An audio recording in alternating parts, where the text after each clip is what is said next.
আসসালামু আলাইকুম, সবাইকে স্বাগত জানাচ্ছি বিডিফিউজে। আপনাদের সাথে আছি আমি ফাহাদিয়া মিতো। ইসরায়েল আর যুক্তরাষ্ট্রের হামলার আশঙ্কায় ইরান তাদের পারমাণবিক স্থাপনার চারপাশে উচ্চ সতর্ক ব্যবস্থা জারি করেছে। দ্য টেলিগ্রাফ এই তথ্য জানিয়েছে। উচ্চ পর্যায়ের দুটি সরকারি সূত্র জানিয়েছে, ইরান গুরুত্বপূর্ণ পারমাণবিক ও মিসাইল স্থাপনাগুলোর নিরাপত্তা ব্যবস্থা আরও জোরদার করেছে। এর অংশ হিসেবে অতিরিক্ত এয়ার ডিফেন্স সিস্টেম লঞ্চার মোতায়েন করা হয়েছে। কর্মকর্তারা জানিয়েছেন, ইরান আর ইসরায়েলের সম্ভাব্য যৌথ সামরিক অভিযান প্রতিহত করার ভাবনা থেকেই এই বাড়তি সতর্কতা নেওয়া হয়েছে। বিস্তারিত থাকছে হায়দার সাইফের প্রতিবেদনে।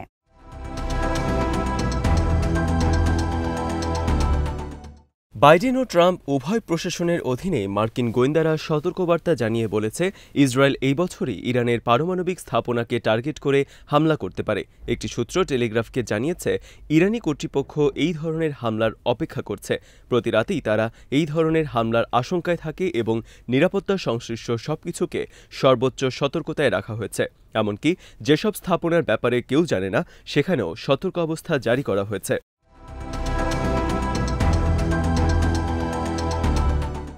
সূত্র আরও জানিয়েছে, পারমাণবিক স্থাপনাকে সুরক্ষিত রাখার কাজ বহু বছর ধরেই চলছে, কিন্তু গত বছরে এর মাত্রা আরও বেড়েছে। বিশেষ করে ইসরায়েলের প্রথম হামলার পরে এই মাত্রা বাড়ানো হয়েছে।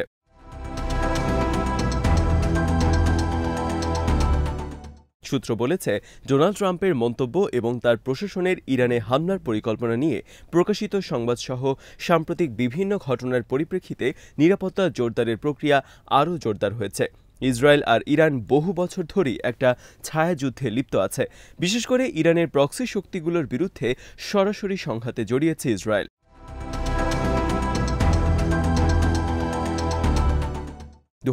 সালে গাজা যুদ্ধ শুরুর পর থেকে দুই পক্ষই একে অন্যের উপর নজিরবিহীন হামলা করেছে।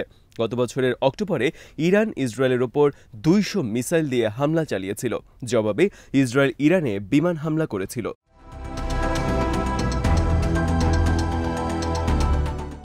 ট্রাম্প ইরানের পারমাণবিক ফ্যাসিলিটিতে ইসরায়েলের হামলা চালানোর পক্ষে কথা বলেছেন। ইরান তাই আশঙ্কা করছে যে ট্রাম্পের সহায়তা নিয়েই ইসরায়েল যে কোনো সময় হামলা করতে পারে। ওই কর্মকর্তা স্বীকার করেছেন যে বড় ধরনের হামলা হলে ইরান অসহায় হয়ে পড়বে, কারণ গত বছর ইসরায়েলের হামলায় ইরানের প্রতিরক্ষা সিস্টেম বেশ খানিকটা দুর্বল হয়ে পড়েছে। তিনি বলেন, বেশ কিছু অতিরিক্ত এয়ার ডিফেন্স সিস্টেম লঞ্চার মোতায়েন করা হয়েছে, কিন্তু তাদের মধ্যে শঙ্কা রয়েছে যে বড় ধরনের হামলা হলে এগুলো হয়তো খুব বেশি কার্যকর নাও হতে পারে।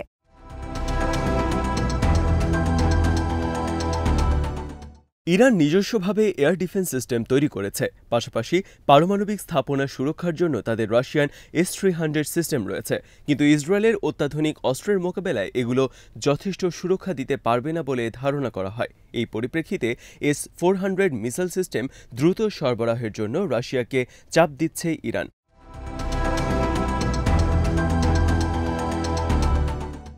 ইসলামিক রেভলিউশনারি গার্ড কোর বা IRGCর অ্যারোস্পেস বাহিনীর commander general Amir Ali Hajizadeh সম্প্রতি ঘোষণা দিয়েছেন যে ইসরায়েলের হামলা ঠেকানোর জন্য Iran ballistic missile defence system তৈরি করছে।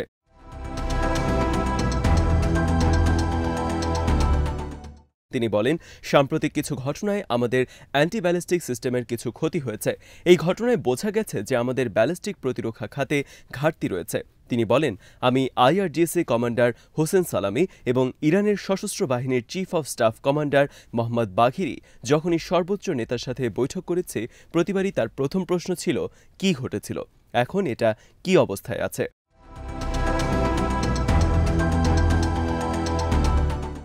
তিনি বলেন, মার্চ নাগাদ প্রতিরক্ষা সিস্টেম দাঁড়িয়ে যাবে এবং তেহরান ও বেশ কিছু প্রধান শহরের সুরক্ষায় তারা অ্যান্টি ব্যালিস্টিক সুরক্ষা সিস্টেম দিতে পারবে। তিনি বলেন, এই মুহূর্তে আমরা 2000 কিলোমিটার পাল্লার মিসাইল তৈরি করতে সক্ষম এবং এই খাতে আমাদের কোনো প্রযুক্তিগত সীমাবদ্ধতা নেই। যুক্তরাষ্ট্রের দিক থেকে আমরা যদি কোনো হুমকির মুখে পড়ি, তাহলে স্বল্প মূল্যের মিসাইল দিয়ে আমরা নিকটবর্তী টার্গেটে আঘাত হানতে পারব।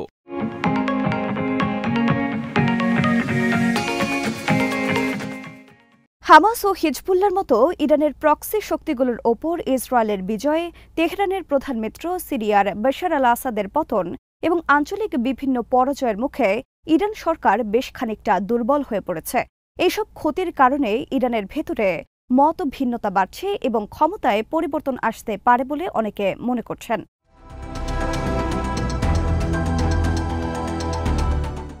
সামগ্রিক কারণে ট্রাম্পের আগ্রাসী অবস্থানের সামনে অসহায় হয়ে পড়েছে ইরান। ক্ষমতায় আসার পর থেকেই ইরানের ওপর সর্বোচ্চ চাপ দেওয়ার প্রচারণা শুরু করেন ডোনাল্ড ট্রাম্প। এমনকি ইরান যাতে পারমাণবিক অস্ত্রের অধিকারী হতে না পারে সেজন্য তাদের তেল রপ্তানি শূন্যের কোঠায় নামিয়ে দেওয়ার জন্য চেষ্টা করছে যুক্তরাষ্ট্র।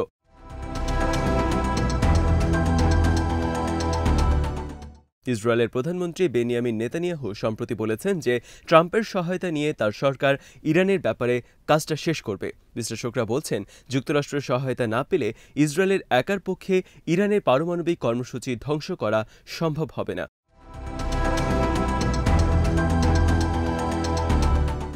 ট্রাম্প জানিয়েছেন যে তেহরানের সাথে একটি চুক্তি করাকে তিনি অগ্রাধিকার দিচ্ছেন, তবে এটাও তিনি স্পষ্ট করেছেন যে সমঝোতার চেষ্টা ব্যর্থ হলে তিনি সামরিক পদক্ষেপ নেয়ার কথাও বিবেচনায় রেখেছেন।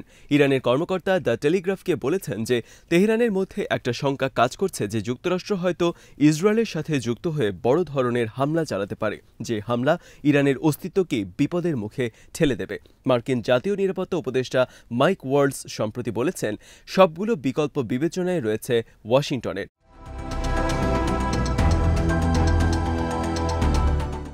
তিনি আরও বলেন, ইরান একটি অযৌক্তিক পক্ষ এবং পারমাণবিক অস্ত্রের বোতামে তাদের হাত থাকুক সেটা আমরা হতে দিতে পারি না।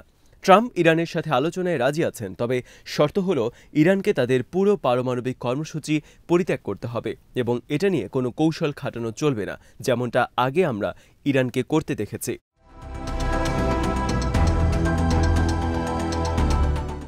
Advocacy group United against nuclear ইরানের পলিসি ডিরেক্টর জেন্স ব্রডস্কি বলেন, ইরানের পারমাণবিক স্থাপনার ওপর ইসরায়েলের হামলাকে যুক্তরাষ্ট্র নানাভাবে সহায়তা দিতে পারে। তিনি বলেন, যুক্তরাষ্ট্র এটাকে রাজনৈতিকভাবে সমর্থন দিতে পারে, তাদেরকে গোয়েন্দা নজরদারি এবং আকাশপথে জ্বালানি সরবরাহের মাধ্যমেও সহায়তা দিতে পারে।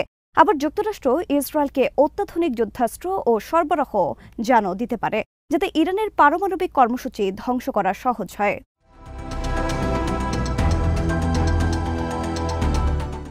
ইরানে আঘাত হানার ক্ষেত্রে ইসরায়েলের জন্য একটা বড় চ্যালেঞ্জ হল হামলার রেঞ্জের মধ্যে যেতে হলে তাদের জঙ্গি বিমানগুলোকে অন্তত ১,৫০০ কিলোমিটার পাড়ি দিতে হবে। এজন্য তাদেরকে যাত্রাপথের মাঝখানে শত্রুর আকাশ সীমায় জ্বালানি নিতে হবে। এ সময় আবারও তারা ইরানের রাশিয়ার তৈরি এয়ার ডিফেন্স সিস্টেমের শিকারও হতে পারে।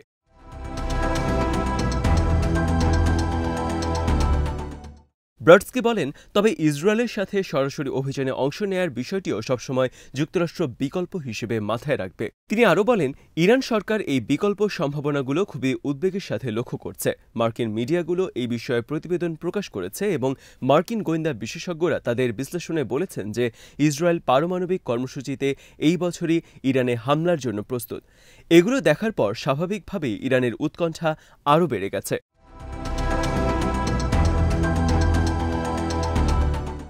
ইরান এখন ২০১৫ সালের পারমাণবিক চুক্তি পুনরায় ফিরিয়ে আনার উপায় খুঁজছে।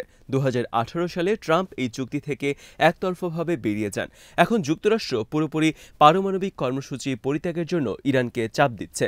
ব্রডস্কি বলেন, দুই পক্ষই যদি নিজেদের দাবির জায়গায় অনড় থাকে তাহলে কোনো গ্রহণযোগ্য কূটনীতিক সমাধান আসবে না। সেক্ষেত্রে যুক্তরাষ্ট্র চাপ দেওয়ার কৌশলের পথ ধরবে, যেটার নমুনা আমরা এখন ট্রাম্প প্রশাসনের বিভিন্ন পদক্ষেপের মাধ্যমে দেখতে পাচ্ছি।